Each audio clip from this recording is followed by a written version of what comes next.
మీరు ఇందాక చెప్పిన దానిలో నాకు ఆవిడ జర్నలిస్ట్ని అడిగారు, మీరు నువ్వు ఏ సినిమాకి ఎక్సైట్ అవుతావు టికెట్ తీసుకోవడానికి అని. వాళ్ళు ఎవడైనా సరే బిగ్ బడ్జెట్ పెద్ద హీరోలకే వెళ్తారు. అంటే ఈ మేరకి తక్కువ సినిమాలకి కొంచెం వెనక్కి జరగడానికి అవకాశం ఉంది. అలా ఉండదు. అంటే ఇప్పుడు జనరల్గా మన మైండ్ సెట్ ఎలా ఉంటుంది, నేను ఇప్పుడు మన సలార్ ఉంది, నిద్రపోకుండా 1 గంటకు సినిమాకి వెళ్ళాలి శ్రీరాములకి, మనకి ఎగ్జైట్మెంట్ ఉంటుంది. సో పెద్ద సినిమాలు వచ్చినప్పుడు ఆ సినిమా చూసేయాలని యాంగ్జైటీ ఉంటుంది. సో దాని తర్వాత కూడా మంచి సినిమాలు చూస్తూనే ఉంటాం. సంక్రాంతికి ఒకటే సినిమా కాదు, 4 సినిమాలు ఆడతాయి. ఒక్కొక్క ఇయర్ 4 సినిమాలు సూపర్ హిట్లు అయినాయి, సూపర్ హిట్లు అయిన ఇయర్లు కూడా ఉన్నాయి. ఫస్ట్ దేనికి వెళ్తాము, దేనికి క్రౌడ్ పుల్లింగ్ ఉంటుంది, దేనికి టికెట్ల డిమాండ్ ఉంటుంది, దాన్ని బట్టి థియేటర్లు ఫైనల్ అవుతూ ఉంటాయి. సరే ఒక క్వశ్చన్,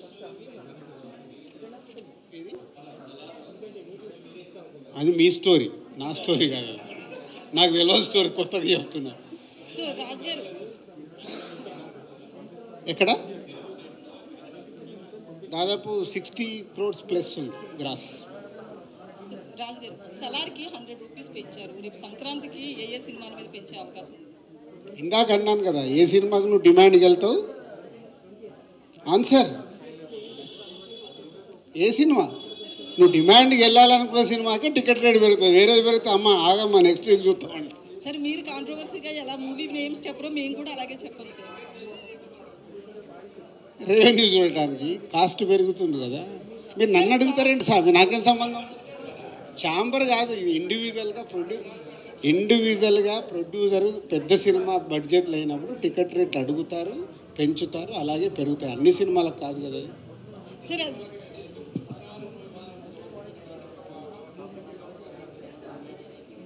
అది ఆనవాయితీ కదా, ఇవాళ కొత్తగా ఏంది మారమంటే మారదు కదా, ఆనవాయితీ జరుగుతూనే ఉంది కదా. ఇక గవర్నమెంట్ ఇస్తే పెరుగుద్ది.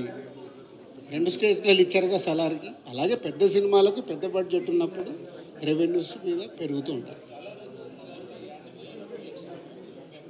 3 వారాలు అయిపోయింది కదా, 3 వారాలు రెవెన్యూ రావడం ఈ రోజుల్లో మహా అద్భుతం. మళ్ళీ తర్వాత సలార్కి ఆప్షన్ ఉండాలి కదా, సలార్కి 3 వీక్స్కు మళ్ళీ సంక్రాంతి సినిమాలు ఉంటాయిగా.